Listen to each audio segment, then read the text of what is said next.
Closing arguments just ended. The jury expected to get the case and begin deliberations tomorrow and tonight. I'm bringing you a rare glimpse inside the very private world of Michael Jackson and his family life. An exclusive interview tonight with his former doctor and longtime friend, Dr. Barney Van Valen. Dr. Van Valen, also the author of this new book, Conversations in Neverland with Michael Jackson. So great to have you here, Dr. Van Valen. You have so much to tell us about. I understand you were there the day that Michael Jackson brought Little Blanket home. Tell us about that. Yes.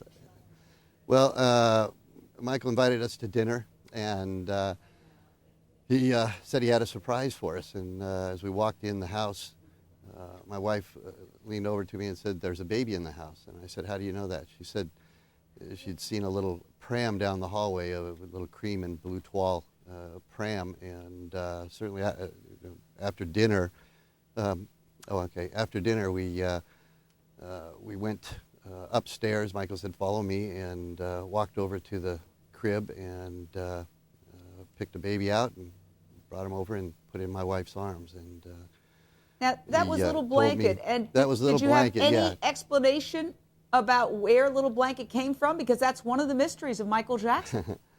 Yeah, he told me, but I think I kept that actually out of the book because I figured it would be something Blanket should know first, and then he can tell who he wants, you know. So it was not something I that's felt one of the many comfortable mysteries. discussing, you know. Sure, Yeah. I totally get it. I have an answer to know. Yeah, I know you have the answer, but we're not going to hear it tonight. Now, I understand that. I understand that. Now, I also understand that you know quite a bit about Michael Jackson and money, and everybody said he had a bad relationship with money, and that was perhaps because he was an artist at heart. He was also brilliant because he bought the Beatles catalog. You have a very quick story about the Beatles catalog. He was offered a lot of money for what and turned what down? Well, he was offered a lot of money he kept 7 songs out of the catalog that weren't publicly available. And he got a call one day. Are those Beatles songs?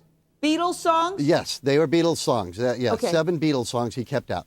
And he told me after he'd taken a call that this Canadian company had wanted to buy or use one of the songs in a commercial. And they offered him $8 million, he said, to use it for the national commercial, and he turned them down. What about the $4 million he was offered for photographs of his children?